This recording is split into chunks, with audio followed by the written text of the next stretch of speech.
Night had fallen, casting an eerie glow over the landscape. The moon peeked through the clouds, illuminating the dense fog that blanketed the ground. Dr. Leo drove his car slowly, the headlights barely piercing the thick fog. The air was heavy with moisture, and visibility was almost zero. It was like driving into a wall of white. Wexley Manor, he muttered under his breath, the name sending a chill down his spine. The manor was notorious in the village. The name was whispered in the village, always with a sense of dread. Stories of hauntings and mysterious disappearances surrounded the place. A place of shadows and secrets. Wexley Manor stood as a dark silhouette against the foggy night, its windows like eyes watching his every move. The old iron gates loomed out of the fog, their rusty hinges creaking in the wind. They seemed to guard the secrets within. They were rusty and half hidden by ivy, as if nature itself was trying to reclaim the place. Dr. Leo got out of his car, his breath visible in the cold night air. He felt a sense of foreboding as he approached the gates. A shiver ran down his spine, not just from the cold, but from the eerie silence that surrounded him. He was here to investigate, to uncover the truth that had eluded so many before him. His flashlight barely cut through the fog as he walked towards the manor, to find the truth about Arthur Bell, the enigmatic figure whose disappearance had sparked countless rumors and legends. But the fog felt alive, swirling around him as if it had a mind of its own. It seemed to whisper secrets he couldn't quite hear. Like it was warning him to turn back, to abandon his quest. But Dr. Leo was determined. He took a deep breath and pressed on, into the unknown.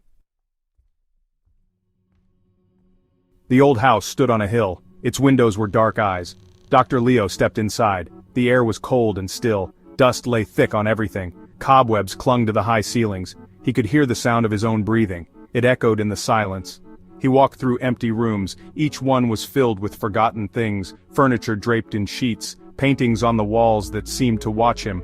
Wexley Manor was holding its breath, waiting for something to happen, or for someone to return. In the study, Dr. Leo found a map. It was old and yellowed. Strange symbols were drawn all over it. He recognized some. They were astronomical signs, constellations, phases of the moon. This was no ordinary map, it was a guide to something. But what? He noticed a name written in one corner, Arthur Bell. Arthur Bell had vanished without a trace. He had been researching the history of Wexley Manor. Now Dr. Leo was here to pick up the trail. The map felt important, a key to the mystery. Section 4. Guardians of Time. In the dim light of the ancient library, Dr. Leo stumbled upon a book that seemed to whisper secrets of the past. The book was old, its pages yellowed with age, and it was filled with strange diagrams and symbols that hinted at a world beyond understanding. Dr. Leo learned about the Keepers of Time. These mysterious figures were said to have the power to manipulate the very fabric of time itself. They were not just ordinary people, they were guardians of a secret that could change the course of history. They were a group rumored to have lived in the village centuries ago. The village, with its cobblestone streets and misty mornings, held many secrets, and the Keepers of Time were the most enigmatic of all. Legends spoke of their ability to control time itself. They could bend it, stretch it, and even stop it altogether. The power they wielded was both awe-inspiring and terrifying. Could this be connected to Arthur Bell's disappearance? Arthur Bell, a local historian, had vanished without a trace, and some believed that he had uncovered the secrets of the Keepers of Time. Was it possible the Keepers of Time were more than just a myth? Dr. Leo pondered this as he delved deeper into the book. The more he read, the more he realized that the line between myth and reality was becoming increasingly blurred. He found an old book in the library. It was hidden among the dusty shelves, almost as if it was waiting for him to discover it. It described rituals and ceremonies. These were not ordinary rituals, they were complex and required a deep understanding of the ancient symbols and diagrams, ways to manipulate the flow of time. The rituals detailed in the book could alter the very essence of time, making it flow backward or forward at the will of the practitioner. The writing was faded and difficult to understand. The ancient text was almost illegible, and Dr. Leo had to strain his eyes to make sense of it.